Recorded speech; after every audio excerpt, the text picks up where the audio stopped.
big opportunities in life have to be seized. We don't do very many things, but when we get the chance to do something that's right and big, we've got to do it. And even to do it in a small scale is just as big a mistake almost as not doing it at all. I mean, you really gotta grab them when they come, because you're not going to get 500 great opportunities. You would be better off if when you got out of school here, you got a punch card with 20 punches on it. And every financial decision you made, you used up a punch. You'd get very rich because you'd think through very hard each one. I mean, you went to a cocktail party and somebody talked about a company, you didn't even understand what they did or couldn't pronounce the name, but they made some money last week and another one like it. You wouldn't buy it if you only had 20 punches on that card. There's a temptation to dabble, particularly during bull markets. In stocks, it's so easy, It's easier now than ever because you can do it online. Just you click it in and maybe it goes up a point and you get excited about that and you buy another one the next day and so on.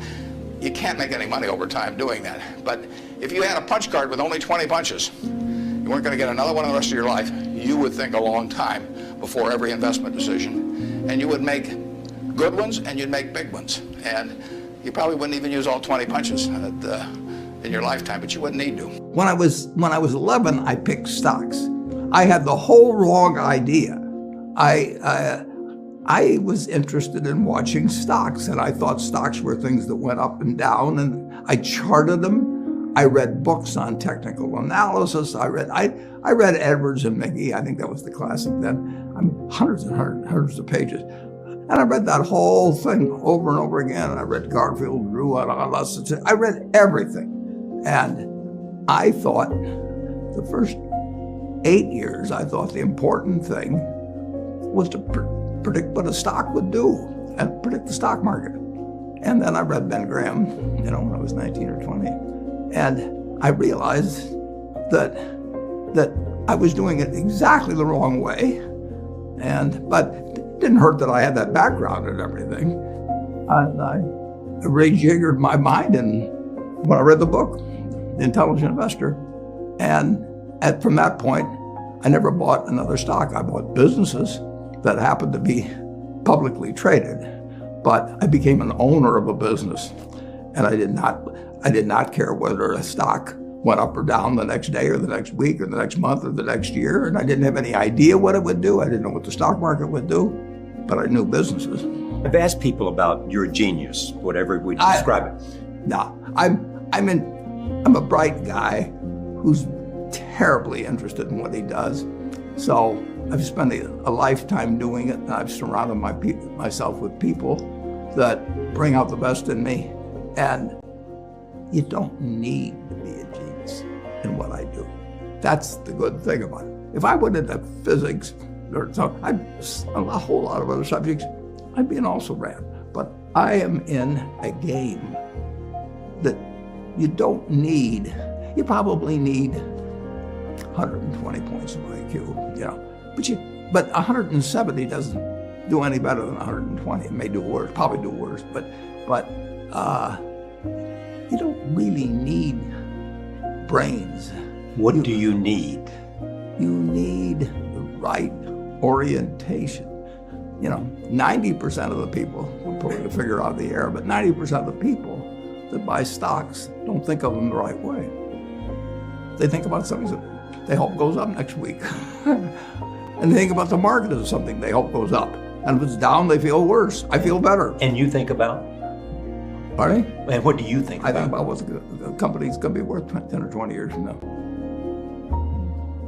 And I hope it goes down when I buy it because I'll buy more. I don't want to own anything else. I want to own a home and things my family wants and all that. But owning 5 homes doesn't mean anything to me because I'm going to be happy in one home, and there's a certain amount of things that go wrong with everything. And if I got 2 homes, I know I've got more problems and I don't have more happiness. What brings you the happiness? Oh, that I would have to honestly say that what makes me happiest is what I'm doing. I enjoy 2 things about it. One, I know I'll win over time.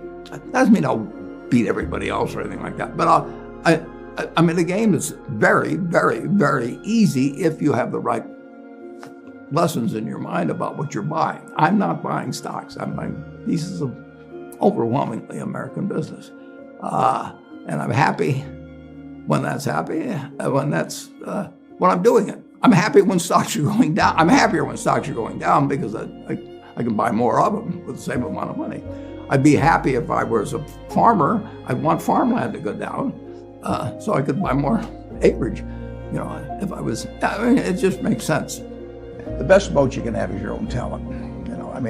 They can't take it away from you. Inflation can't take it from you. Taxes can't take it from you. So, when I talk to students, I see these students and I tell them, you're $1 million asset. I would pay you $100,000 to the MBAs for 10% of the earnings for the rest of your life. So that makes you $1 million asset. Now, if you can do something to increase that value 50%, if you can learn to communicate better verbally or in written form, and you become 50% more, that's $500,000 just by improving yourself.